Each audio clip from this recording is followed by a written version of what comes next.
Joining me now is Senator Mazie Hirono, Democrat from Hawaii. My first thought when I saw this was, Chris. It's good to see you. My first thought when I saw this was, well, you know, there's all these legendary talks about how presidents or majority leaders or different people try to get votes and whip votes and twist arms. Is this normal for someone from the administration to basically threaten federal treatment of a state over a vote like this? Well, this is the kind of thing that we've come to expect from this administration and President Trump. Bullying tactics, threats, it's really ham-fisted. And in fact, if anything, when we are threatened as though we got here by being namby-pamby, you know, it just raises our hackles. So I talked with Lisa last night, and I said, hang in there. She said, you know what? She learned to stand up to bullies from the get-go, because if you don't stand up to them, they're going to keep on coming. So she's not afraid of these kinds of threats. People of Alaska know who she's fighting for, and she's fighting for them. She's in an interesting position because she of course, won her race when she lost a primary challenge and ran as an independent. It seems to me that the party doesn't hold as much over her as they might other Republican senators. Exactly. And any of us worth our salt, you know, will stand up to these kinds of ham-fisted bullying tactics. You know, you're someone right now who, like your colleague John McCain, is in the midst, if I'm not mistaken, of treatment for cancer. Yes. Obviously, your colleague got the big warm ovation yesterday before voting for that motion to proceed 2 days ago.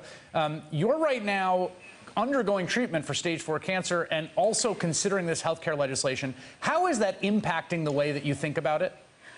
Well, I've certainly been a big voice for healthcare for all as a right, not a privilege, but being diagnosed with a very unexpected stage 4 kidney cancer only a couple of months ago has definitely focused on how critical healthcare is for everybody. And I give the example that John McCain and I are examples of how all of us are just one diagnosis away from a serious illness, which I thought only happened to other people, but obviously that is not the case. I am now joined in the ranks of people with pre-existing conditions, of which there are some 500,000 in Hawaii and millions all across the country who will be hurt drastically by whatever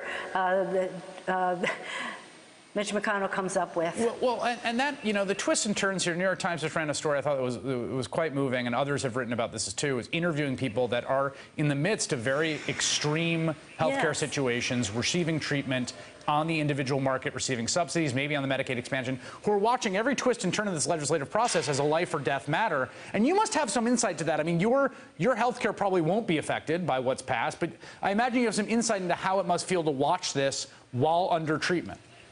Oh, believe me, Chris, I was really grateful when I was diagnosed and confronting treatment that I could focus on the appropriate treatment as opposed to how the heck am I going to pay for treatment, because as you can imagine, I've already undergone 2 pretty major operations for my kidney cancer, and these are very expensive.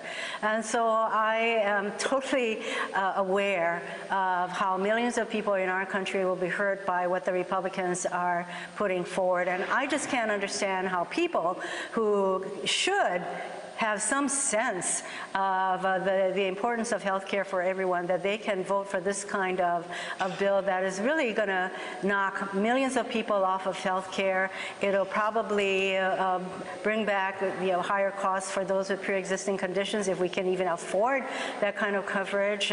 It will eliminate the individual mandate, the employer mandate. Basically, they will repeal the Affordable Care Act that supports and helps millions and millions of people in our country. And how they can do that is beyond me. But we're going to fight at every step. Senator Mazie Hirono, thanks for joining us. Thank you. Hey there, I'm Chris Hayes from MSNBC. Thanks for watching MSNBC on YouTube. If you want to keep up to date with the videos we're putting out, you can click subscribe just below me, or click over on this list to see lots of other great videos.